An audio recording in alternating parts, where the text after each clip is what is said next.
accompagnée de deux chats bien squatteurs que je vous présente mon update lecture du mois de décembre. Loka, Hawaï.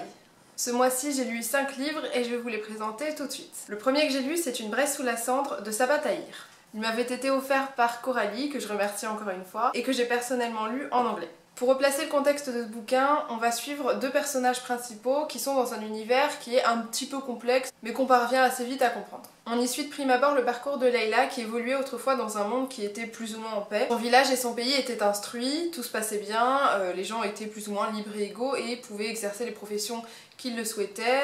On avait des professeurs, des médecins, tout comme des marchands, tout type de métier, et ils avaient accès au savoir. Mais un jour, tout a été bousculé par un empire qui a décidé de s'installer là où était ce pays et le village de Layla, et qui a décidé que toutes les personnes instruites n'avaient plus le droit de l'être, et a décidé de les réduire à l'état d'esclaves. Ces personnes n'ont donc plus le droit de s'instruire, elles ne peuvent plus exercer des professions dites scientifiques, d'enseignement, bref, tout ce qui pourrait éventuellement leur donner un pouvoir psychologique ou permettre aux foules en fait de s'éduquer et donc de se lever contre l'Empire. Ils sont donc régis d'une main de fer par cet empire et sont forcés de s'instruire en secret sous peine d'être emprisonnés voire tués. On débute donc cette histoire avec Layla qui vit avec ses grands-parents et son frère. Au tout début du livre, elle va surprendre son frère qui revient d'une mission nocturne, ce qu'elle suppose, et qui est en lien avec une espèce de groupe révolutionnaire qui essaye de renverser l'Empire et d'instruire le maximum de monde. Malheureusement, tout ne va pas très bien se passer pour son frère puisqu'il va être arrêté ce soir-là par les autorités de l'Empire et que Layla va être forcée de s'échapper de chez ses grands-parents pour sa propre survie. Toujours dans cet univers d'Empire et de pays soumis à sa dictature,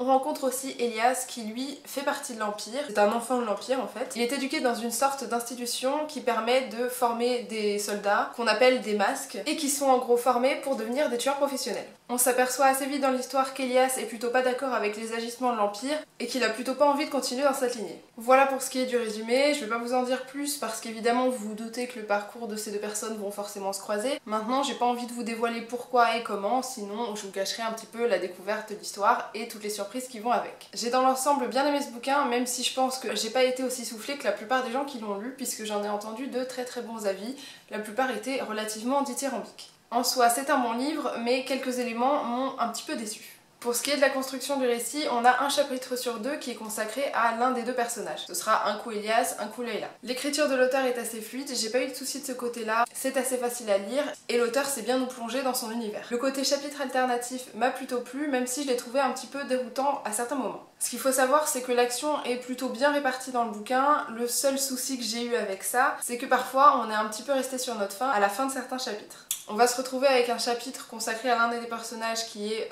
bourré d'action et d'un coup on passe à un chapitre totalement différent puisque c'est le point de vue de l'autre personnage qui n'était pas forcément présent avec le premier personnage et donc dans toute cette forme d'action. Donc on bascule parfois de scènes bourrées d'action à des scènes beaucoup plus calmes et c'est un petit peu déroutant. Après je m'y suis rapidement faite, je pense qu'il faut le savoir quand on se plonge dans ce récit-là. Au niveau de l'ambiance du roman, on se retrouve plongé dans un univers où la tension et les complots prédominent un petit peu et donc dans l'ensemble l'ambiance est plutôt pas joyeuse, mais pour moi c'est quelque chose qui peut entraîner la lecture et qui peut encourager à lire la suite puisqu'on se demande toujours jusqu'où ça va aller. Ce que j'ai aimé dans ce livre, c'est que l'univers est plutôt bien construit, on nous l'explique assez bien et on se doute bien qu'il est un petit peu plus complexe que ça, même après avoir terminé le premier livre. J'ai aimé connaître l'histoire de l'Empire, l'histoire des pays qui étaient là avant lui, et j'ai beaucoup aimé l'aspect fantasy qui est apporté à ce bouquin. Alors c'est assez léger pour ceux qui en auraient peur, parce que la fantasy je sais que ça attire pas tout le monde. C'est des éléments qui sont assez discrets, je dirais qu'ils vont un petit peu introduire, je suppose, ce qui va se passer dans les prochains bouquins. C'est plutôt bien amené, c'est plutôt léger au début, je pense que c'est fait pour que tout le monde s'y habitue.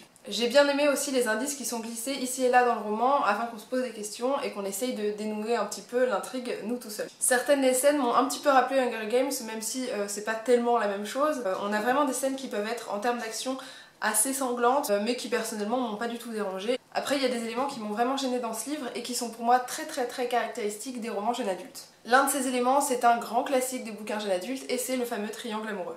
En soi, c'est pas quelque chose qui me dérange foncièrement, mais c'est très utilisé dans les romans jeunes adultes, on commence à en voir un petit peu trop. Moi, c'est quelque chose qui me lasse, et ça rend parfois l'intrigue et les réactions des personnages beaucoup trop prévisibles. Hormis le triangle amoureux, il y a aussi des thèmes qui reviennent assez souvent dans la plupart des romans jeunes adultes qui étaient aussi présents dans ce bouquin-là. Certains retournements de situation, certains comportements de personnages, certaines intrigues qui pour moi ne sont pas tellement nouvelles et que j'ai déjà vues ailleurs. C'est en soi pas un gros problème, le souci c'est que si vous lisez beaucoup de romans jeunes adultes, c'est quelque chose que vous avez déjà vu ou lu. Même si l'univers est très bien construit et que l'histoire est assez intéressante, j'ai aussi trouvé que certains personnages étaient un petit peu trop manichéens. Ils étaient soit un petit peu trop gentils, soit un petit peu trop méchants. Certains manquaient un petit peu de nuance et de relief, ce que j'ai trouvé un petit peu dommage parce que l'histoire en soi est bien, l'intrigue est intéressante et le thème est chouette aussi. J'espère que ce sera un petit peu plus nuancé dans les bouquins suivants. Pour moi, les prochains tomes promettent d'être intéressants. J'ai plutôt hâte de savoir ce qui va s'y passer, même si malheureusement j'ai pas été aussi enthousiasmée par ce livre que tous les avis que j'avais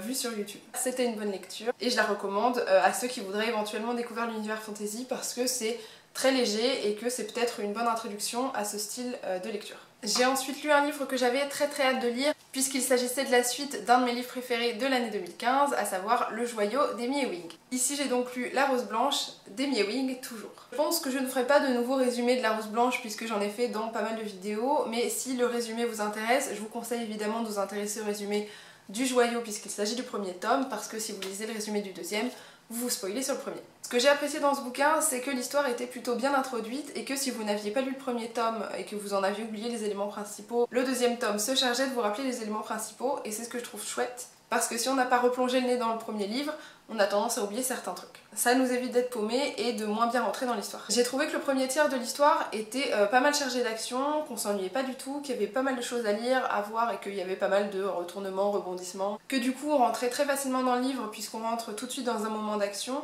et donc on a forcément envie de connaître la suite et les chapitres suivants.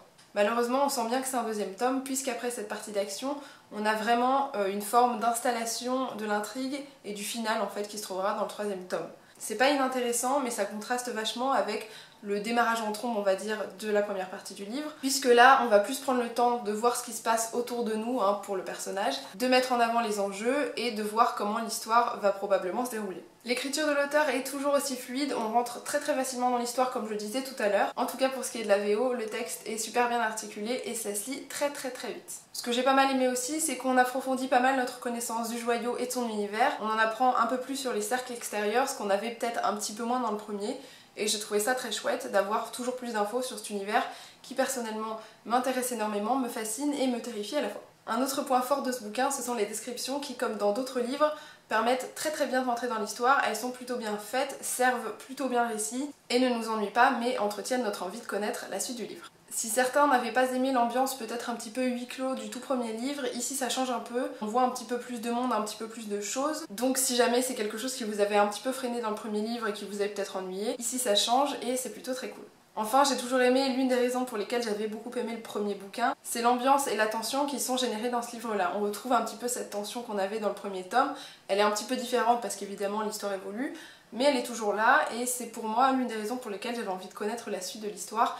J'aime quand il y a un peu de tension, ça entretient le suspense, ça entretient l'envie de lire et c'était encore là donc ça m'a beaucoup plu. Cependant, il y a évidemment des choses que j'ai moins bien aimées puisque j'ai moins bien aimé ce tome par rapport au premier. Entre autres, certains dénouements que j'ai trouvé un petit peu faciles et un petit peu simples, qui auraient peut-être mérité d'être un petit peu plus complexes pour rendre l'histoire plus intéressante et apporter toujours plus de tension. Comme je l'indiquais tout à l'heure, le rythme est aussi un petit peu inégal puisqu'on a une très forte première partie qui est chargée d'action, une deuxième partie qui est beaucoup plus calme et une troisième qui recommence à monter un petit peu en tension, mais qui est quand même vachement moins chargée en tension par rapport au premier livre et surtout par rapport à la première partie du livre. Du coup, si on est facilement entré dans le livre, on peut peut-être s'ennuyer au milieu. Ça n'a pas été mon cas, mais j'ai vraiment ressenti ce changement d'ambiance et j'ai trouvé ça un petit peu décevant, mais bon, après, j'ai toujours apprécié ma lecture. On sent donc bien que c'est un deuxième tome, qu'il permet de faire la transition entre le premier qui présentait l'univers et le troisième qui va présenter le dénouement de l'histoire. C'est pas une mauvaise suite, moi j'étais un petit peu déçue, je l'avoue, puisque j'avais énormément aimé le premier tome. Cela dit, ça se lit très facilement, ça se lit très vite, je pense pas qu'il ait duré plus de quelques jours. Il est aussi très court, c'est aussi ça je pense qui m'a permis de le lire très vite. Je vous recommande donc cette suite si vous avez aimé le premier tome. Cela dit, je vous recommande de ne pas en attendre non plus des tonnes. Bien sûr, je suis toujours intéressée par la suite de l'histoire, j'ai très hâte de voir comment ça va se terminer. C'est un univers que j'affectionne toujours malgré mes petites déceptions de ce premier livre. Je me suis encore intéressée à une suite dans une saga au cours de ce mois de décembre et cette fois-ci il s'agit de Phobos 2 de Victor Dixon.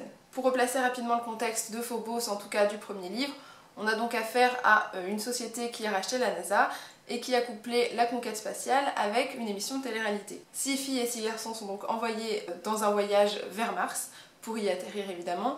Au cours de ce voyage, ils sont invités à se rencontrer et à l'issue de ce voyage, à donc se marier. Donc l'une des filles sera répartie avec l'un des 6 garçons et ainsi de suite. J'avais plutôt bien aimé le premier tome, même si en soi c'était pas une révolution pour moi. J'avais été pas mal intriguée par le concept qui en soi je pense avait vachement entretenu ma lecture, mais j'avais pas été convaincue par tous les éléments que nous apportait l'auteur puisque je trouvais que certaines choses étaient plutôt pas très cohérentes et réalistes. Maintenant j'ai pas mal apprécié ma lecture du deuxième tome, j'ai trouvé que l'écriture était toujours aussi fluide et toujours aussi facile à lire, ça se lit très rapidement, c'est assez addictif l'air de rien, on a toujours envie de connaître la suite de l'histoire et savoir ce que vont faire les différents personnages. L'auteur reste donc très cohérent dans son style et si on avait beaucoup aimé le premier tome, il n'y a pas de raison que le style de l'auteur ne vous plaise pas dans ce deuxième livre. Malgré toute l'action qui est apportée dans ce deuxième tome, il m'a vachement moins intéressée que le premier, j'ai été un petit peu déçue, je l'avoue. On sait que l'histoire se complexifie, certains personnages évoluent aussi, mais il y a certains défauts qui ne m'avaient pas plu dans le premier tome, qui se sont un petit peu intensifiés pour moi dans le deuxième, et j'ai eu un petit peu de mal à passer outre parfois. Parmi ces choses que j'ai pas tellement aimées, il y a toujours le personnage principal de ce récit, Eleanor, la prétendante française qui est envoyée donc dans ce fameux voyage, que je trouve toujours aussi mature par moments et qui est parfois pas très cohérente dans ses réflexions et ses actions. J'ai trouvé que certaines choses évoluaient un petit peu trop vite, que c'était un petit peu trop facile, même si c'était dans le but de servir l'histoire. Là où l'histoire pêche un peu pour moi, c'est que la construction des personnages est peut-être pas assez étoffée. Je l'ai vachement senti, notamment avec deux personnages que j'ai trouvé un petit peu trop caricaturaux. Ces deux personnages, je vous spoilerai pas tellement en vous le disant parce que je vous dirai pas pourquoi, ce sont Kirsten et Alexei principalement, que je trouve vraiment très caricaturaux. On le sentait un petit peu dans le premier tome, dans le deuxième c'est très poussé et j'ai trouvé ça un petit peu dommage parce que ça peut, pour moi, vachement desservir l'histoire et la rendre pas plus enfantine, mais presque. En fait, on sent que le bouquin est pas forcément destiné à un public adulte et qu'on veut vraiment plus mettre en avant l'histoire et le concept plutôt que les personnages qui pourraient vraiment jouer un rôle plus important que ça. Ce que j'avais bien aimé dans le premier tome, c'était cette alternance entre les différents chapitres, puisqu'on a différents points de vue en fait. On va avoir une narration à la première personne avec Eleanor qui raconte son histoire et puis son quotidien. On a aussi un point de vue tout à fait extérieur vis-à-vis de certains personnages, par exemple les organisateurs de ce voyage et de cette chaîne. On a aussi le point de vue totalement, mais alors vraiment extérieur de la chaîne, puisqu'on a une description en fait des retransmissions télé des différentes émissions, et on a aussi le point de vue d'autres personnages encore extérieurs à tout ça. Ça c'est ce que j'avais beaucoup aimé dans le premier tome. Ici j'ai trouvé que le rythme était un petit peu moins bien mené côté narration à la première personne de la part d'Eleanor. Là où ça m'avait un petit peu plus intéressé dans le premier tome parce qu'il y avait pas mal de suspense, j'ai trouvé que c'était un petit peu moins bien géré de ce côté-là dans ce deuxième tome. Maintenant, les autres chapitres d'autres points de vue rattrapent un petit peu tout ça puisque pour moi ils ont pas mal entretenu mon intérêt pour l'histoire et ça m'a plu. Donc c'est un petit peu en dessous. Maintenant c'est pas extrêmement gênant, comme je vous l'ai dit, ça se lit très facilement, c'est plutôt fluide.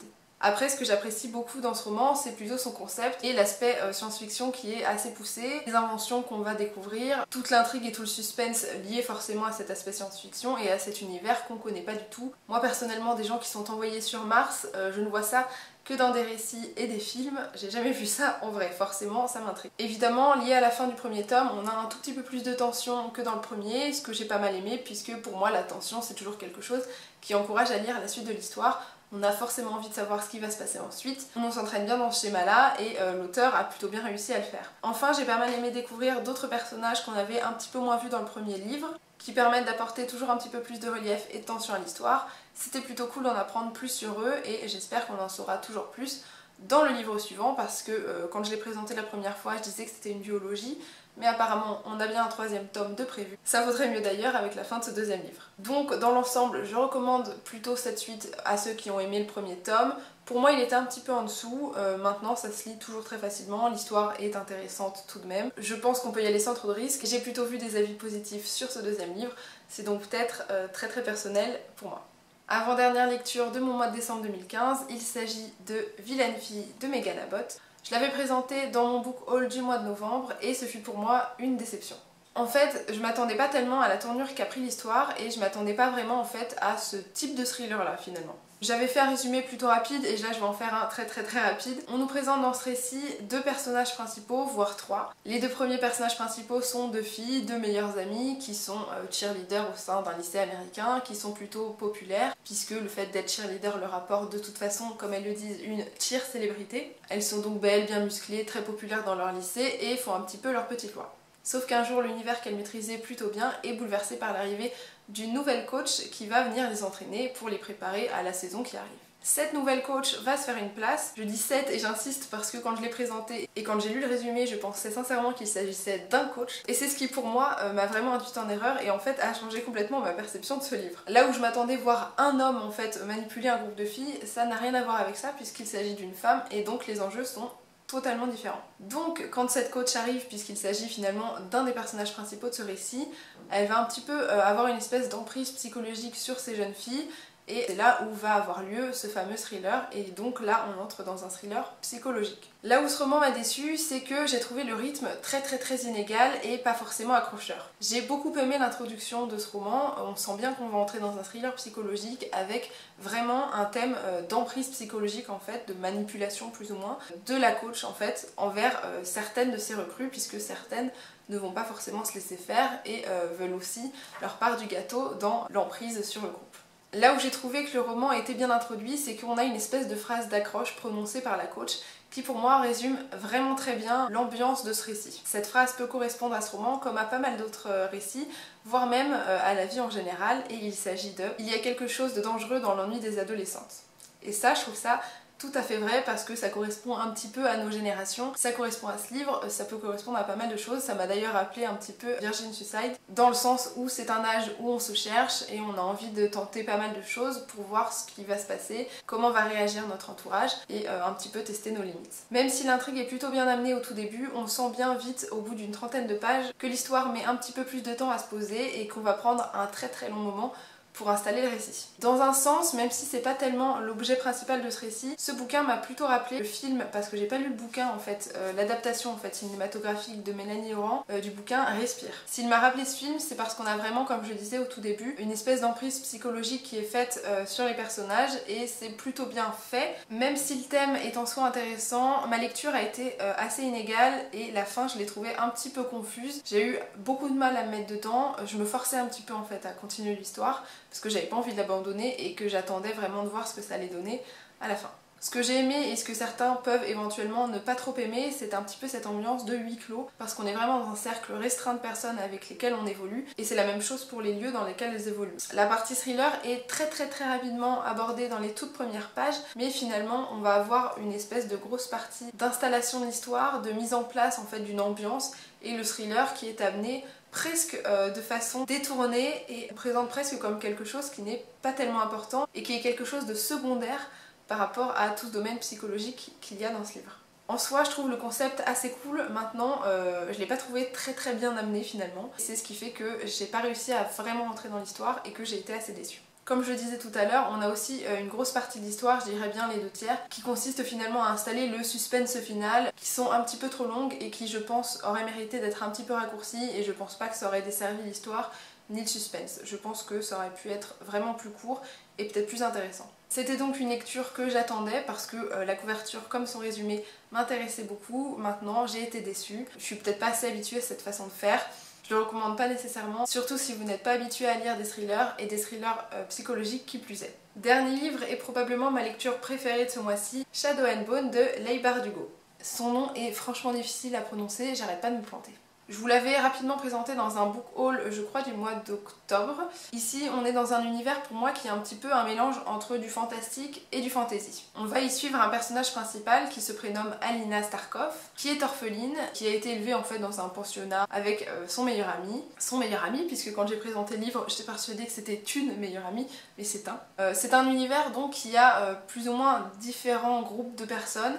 On a des personnes qui sont tout à fait, on va dire, normales en fait, et d'autres en fait qui naissent avec des dons, des pouvoirs, et donc qui sont élevées de façon tout à fait différente et qui ont un rôle tout à fait différent à jouer dans cet univers-là. Cet univers est réparti en différents pays, presque royaumes. On a en fait un roi et aux alentours des régions qui sont, j'ai l'impression, aussi dirigées par des rois ou disons des chefs de clan. L'enjeu principal de cet univers, c'est qu'en fait une partie de cet univers est couverte par une espèce de brume gigantesque en fait, un espèce de rideau noir qui a été déployé sur une partie de l'univers, et donc les personnes qui veulent le traversent vraiment à leurs risques et périls, puisque dans cette espèce de brouillard, de rideau sombre, évoluent des espèces de bêtes féroces et ailées qui essaieront de s'en prendre à vous et vous tueront de toute façon si vous le traversez. L'enjeu de ce monde-là et des personnes en fait qui détiennent des dons, des espèces de pouvoirs magiques, est de faire disparaître cette espèce de brume et de rideau noir afin de rétablir la paix, l'ordre dans tout ce royaume. Nous on y suit Alina Starkov qui est une jeune fille somme toute normale, qui a été intégrée à l'armée du pays et qui vit sa petite vie dans ce monde-là. Sauf que son destin va être complètement bouleversé le jour où elle va devoir traverser ce fameux rideau noir qu'on appelle The Fold dans ce monde-là. Vu que je l'ai lu en VO, j'ai pas le nom vraiment français. Au moment de le traverser, elle va se faire attaquer et elle va réussir à se défendre. Si elle réussit à se défendre, c'est tout à fait anormal puisqu'elle aurait dû plutôt mourir et se faire attraper par ces espèces de bêtes féroces ailées. Les personnes qui l'accompagnent, celles dotées de dons, vont donc se rendre compte qu'elle est finalement comme eux et qu'elle a plutôt un rôle à jouer dans le destin de ce monde-là. Ça, c'est pour ce qui est du résumé. Moi, j'ai énormément aimé ma lecture. C'était une vraie surprise. J'en avais entendu plutôt pas mal de choses positives, mais je m'attendais pas en fait à autant aimer l'ambiance de ce récit. Si au final j'ai beaucoup aimé ce récit, j'ai au début eu pas mal de mal à rentrer dedans. C'est un univers qui est assez complexe et surtout le vocabulaire, le nom des villes, le nom des fonctions des personnages de ce roman sont en fait très liés à un vocabulaire et à un univers russe. C'est-à-dire que le vocabulaire va pas vous paraître tout à fait familier, sauf si la Russie c'est quelque chose que vous connaissez bien, ou que vous êtes russe, ou que quoi qu'il arrive, vous soyez habitué à cet univers-là. Moi c'était pas mon cas, donc j'ai eu un petit peu de mal en fait à enregistrer le nom des villes, enregistrer le nom des fonctions des différents personnages, puisque ceux qui sont dotés de pouvoirs et de dons ont des noms très précis. Voilà, pour vous donner un exemple, c'est un petit peu le type de nom qu'on a. On a aussi une carte qui a été construite et qui nous permet de bien visualiser les différentes villes et d'être un petit peu moins perdu face à tous les événements ou les lieux qu'on nous décrit. Après ça se fait très bien, j'ai réussi à les intégrer et je pense qu'il n'y a pas de raison que vous n'y arriviez pas non plus.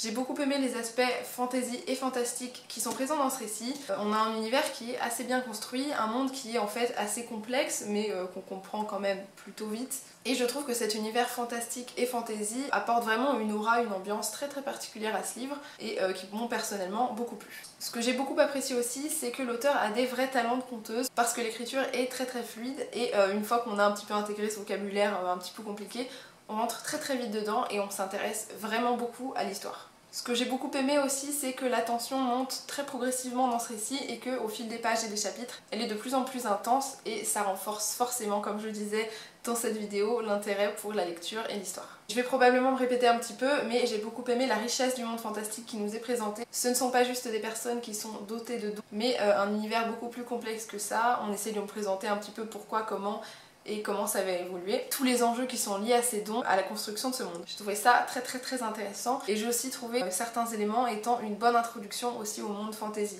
On est quand même plongé dans un univers qui ressemble pas du tout au nôtre. Maintenant, il est bien construit, on rentre facilement dedans et les éléments fantasy qui sont apportés s'accordent très bien avec l'univers fantastique, avec l'univers tout court de ce récit-là. En fait, il coule dans le récit. On ne s'en aperçoit donc pas forcément et ça qui est plutôt chouette. On y repense en fait pas mal dans les jours suivant la lecture. C'est quelque chose que j'ai gardé en tête, un petit peu comme Miss Peregrine et les enfants particuliers. Des personnages, une histoire et des enjeux qui trottent quand même dans ma tête dans les jours qui suivent ma lecture. Pour moi, c'est un très bon premier tome qui donne vraiment envie de connaître la suite de l'histoire. Je lirai sans aucun doute les deuxième et troisième tomes. Si ma présentation de ce bouquin vous a plu, je sais que vous pouvez aussi le lire en français si vous ne voulez pas le lire en VO, et il est disponible sous le nom Grisha. Voilà ce qui conclut cette update lecture du mois de décembre 2015. Comme toujours, n'hésitez pas à me présenter les lectures que vous avez beaucoup aimées et si j'ai réussi à vous tenter avec certaines des miennes. En tout cas, je vous remercie d'être toujours plus présent sur cette chaîne. Vous êtes adorables. Je me rends compte que les échanges sur Booktube sont vraiment super sympas. C'est une communauté qui est super particulière et qui est parfaite. Donc je vous remercie de me suivre toujours plus, d'être toujours aussi présent et toujours aussi gentil. Merci et je vous dis à bientôt dans différentes vidéos. Salut! Bardugo, Bardugo, Bardugo, Bardugo.